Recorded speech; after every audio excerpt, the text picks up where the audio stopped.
So guys, जैसा कि हमने पिछले एपिसोड में देखा, एशियन प्लेटफॉर्म एरिया पर सारे पेटिशनर मौजूद थे पर कोई आगे नहीं बढ़ रहा था। सभी को सही वक्त का इंतजार था। इस घाटी के दूसरी तरफ ही बोधिस्तु एशियन ट्री मौजूद है जिसे सब पाना चाहते थे, पर घाटी खूंखार जानवरों से भरी हुई थी। जो भी अब तक अंदर गया वापस जिंदा नहीं लौटा। हुनयू ने कुछ जानवरों को रोककर 2 लोगों की जान बचाई और लोगों का भरोसा जीतने के लिए उसने उन्हें एहसास दिलाया कि यह जगह सुरक्षित नहीं है, तुम यहाँ रहे तो मारे जाओगे। हम साथ आगे बढ़कर ही इन जानवरों से बच सकते हैं। सब उसके झांसे में आ गए और फॉर्मेशन पर तैनात हो गए, पर जियोयान उसकी छिपी मंशाओं को पहचान गया था। वो अपने पूरे ग्रुप के साथ उनके पीछे तो गया पर उनसे दूरी बनाए रखी। जब हुनयू ने सभी को धोखा दिया और आगे निकल गया, तभी एक लेपर्ड बिस्ट ने जियोयान के साथियों पर भी हमला कर दिया, पर उन सभी ने मिलकर उसे खदेड़ दिया और सांस में कुछ राहत ली और बोला, फाइनली हमने इसे मार दिया। घाटी के ज्यादातर जानवर फाइट वेनेटेड दायरे में थे। इतने समय तक शिकार करते करते वे थक चुके थे, इसीलिए जियोयान ने एक रिकवरी पिल निकाल कर खाई और अपने साथियों से कहा, हम थोड़ी देर यहीं रुककर आराम करेंगे और जितनी जल्दी हो सके अपनी डूयूक्यू एनर्जी रिकवर करेंगे। फिर उसने बाकी लोगों के लिए पावर रिकवरी की पिल्स बांटी। जूनर और मेडुसा भी पिल्स बांटने में जुट गई। जियोयान सोचता है ये जंगली जानवर वाकई में भयानक है और हुन कबीले और हेवन डीमन फिनिक्स ट्राइब के लोग कहीं नजर नहीं आ रहे। ऐसा लग रहा है कि वे पहले से ही बोधिस्तु एशियन ट्री की लोकेशन जानते हैं और हमें यहाँ फंसाकर आगे बढ़ चुके हैं। तभी जमीन तेजी से हिलने लगी, धरती कांप रही थी। जियोयान जब पीछे मुड़ा तो देखा कि जानवरों की एक बड़ी लहर उनकी तरफ आ रही है। संख्या असंख्य थी, साथ ही आसमान से भी जानवरों का एक विशालकाय झुंड उड़ रहा था। सब घबरा उठे, हम इन बीस्ट टाइड का कैसे सामना करेंगे। जायंट झपट रहे थे और लोगों को नोच नोच कर खाने लग गए। कई लोग तेजी से भागने लगे पर कमजोर अपनी जान बचा नहीं पाए। चारों ओर से बिस्ट आ रहे थे। जियोयान कहता है, यह जरूर हुनयू का हमारे लिए बिछाया हुआ जाल है, और फिर अपने साथियों से कहता है हमें पीछे हटना होगा। वो तेजी से आगे बढ़े पर सामने से भी बिस्ट की दूसरी लहर आ गई। उनकी शक्ति भी फाइट वेनेटेड रियल्म की थी, जिससे बचना और मुश्किल हो गया। कुछ लोग पीछे रह गए और बिस्ट ने उन्हें पैरों तले कुचल दिया।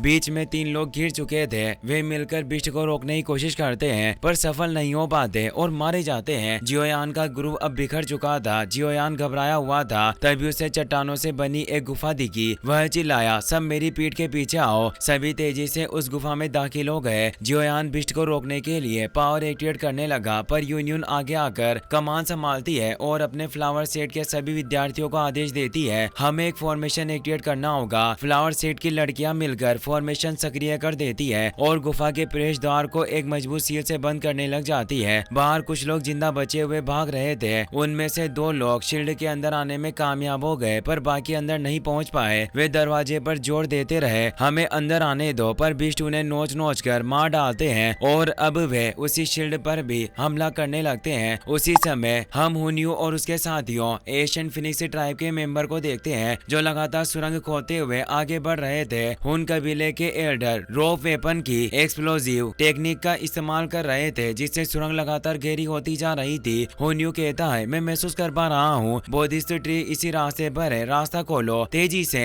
एल्डर उसकी बात समझते हैं और यंग मास्टर के आदेश पर तेजी से आगे रास्ता बनाने लग जाते हैं। हुनयू आगे कहता है, अगर हमें इन जंगली जानवरों की लहरों से डर नहीं लगता तो हमें इतना सावधान रहने की जरूरत नहीं होती। हम तेजी से आगे बढ़ चुके होते। मगर उसके दिल में भी एक अजीब सी घबराहट सी थी। वाकई यह धीमी चाल मेरे दिल में थोड़ी दहशत पैदा कर रही है, क्योंकि जानवरों को अगर उनके इस रास्ते का पता चला तो वो बच नहीं पाएंगे। जियो फेंग कहता है, तुमने इन जानवरों का ध्यान दूसरों की ओर मोड़ दिया और चुपके से अपनी छानबीन शुरू कर दी। भाई हुनयू, तुम बखूबी चालाकी से काम लेते हो। हुनयू जवाब देता है, हम सब मिलकर ही इस जगह तक पहुंचे हैं। अगर भाई जियो फेंग तुम अपनी हेवन डीमन फिनिक्स ट्राइब को लीड करते हुए हमारा साथ न देते तो इतनी आसानी से आगे बढ़ना मुमकिन नहीं होता। हम इतनी जल्दी यहाँ तक नहीं पहुँच पाते। पर जियो फेंग को चिंता सता रही थी कि कहीं ये हमें भी धोखा न दे दे। फिर हुनयू कहता है, भाई तुम इतनी चिंता मत करो, हमने साथ में गठबंधन किया है। मुझे अपने दिल में वह वादा अच्छी तरह से याद है। जियो फेंग मुंह फेर कर कहता है, मुझे यकीन है कि तुम्हें वादे का दूसरा हिस्सा भी बखूबी याद होगा। भाई हुनयू, कहीं तुम भूल तो नहीं गए। हुनयू ठंडे लहजे में जवाब देता है, बिल्कुल नहीं। वादे के मुताबिक जब हम बोधिस्तु एशियन ट्री को ढूंढ लेंगे तो हम सभी अवसर आपस में बांट लेंगे, हिस्सा बराबर होगा। एक बार जो हुन कबीला वादा कर देता है तो वह बेशक पत्थर की लकीर की तरह मजबूत होता है। वहीं बाहर फ्लावर सेट की सभी लड़कियां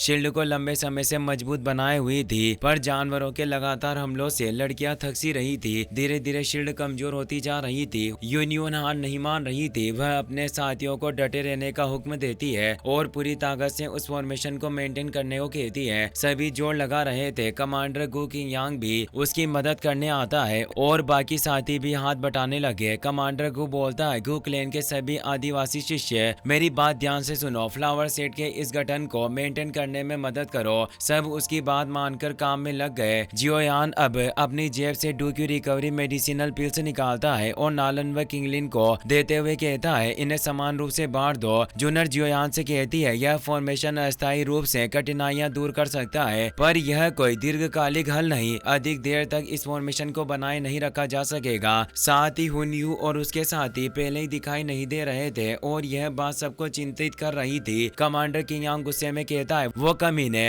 हुनयू और जियो फेंग पहले से ही मिले हुए थे। उन्होंने हमारा फायदा उठाकर जंगली जानवरों की लहरों को खींचने के लिए हमें चारा बनाया। इस जगह से निकलने के बाद उन्हें इसका पछतावा होगा। जियोयान हिम्मत के साथ कहता है, हुनयू को पूरा यकीन है कि उसने हमें चारा बनाया, इसीलिए वह सही रास्ते पर आगे बढ़ रहा होगा। हमें बस हुनयू के निशान ढूंढने होंगे। वो जिस रास्ते से गया है हमें उसी पर चलना होगा। उन्हें पकड़े बिना बोधिसत्व एशियन ट्री तक पहुंचना मुमकिन नहीं होगा। जूनर को भी यह रणनीति उचित लगी, पर तभी फॉर्मेशन पर जानवरों के हमले और तेज हो गए। सभी दूर धकेल दिए गए। ब्लैक सबमर्ज्ड आर्मी का एक मेंबर सामने आया और बोला, तुम थोड़ी देर आराम करो, यह हिस्सा हम संभाल लेंगे। पर सभी को जानवरों के निसंकोच हमलों से काफी तकलीफ हो रही थी। लिटिल फेरी परेशान हुई कहती है, हम और देर तक इन जानवरों को रोकने में कामयाब नहीं रह पाएंगे। हमें जल्दी से बाहर निकलने का रास्ता ढूंढना होगा। जियोयान बाहर की स्थिति चेक करने निकलता है। वह देखता है बाहर जानवरों की लहरें जमीन पर ज्यादा मात्रा में मौजूद है और ऊपरी उड़ते हुए जानवर अभी हम पर ध्यान नहीं दे रहे। लेकिन अगर उन उड़ते परिंदों ने भी हम पर हमला कर दिया होता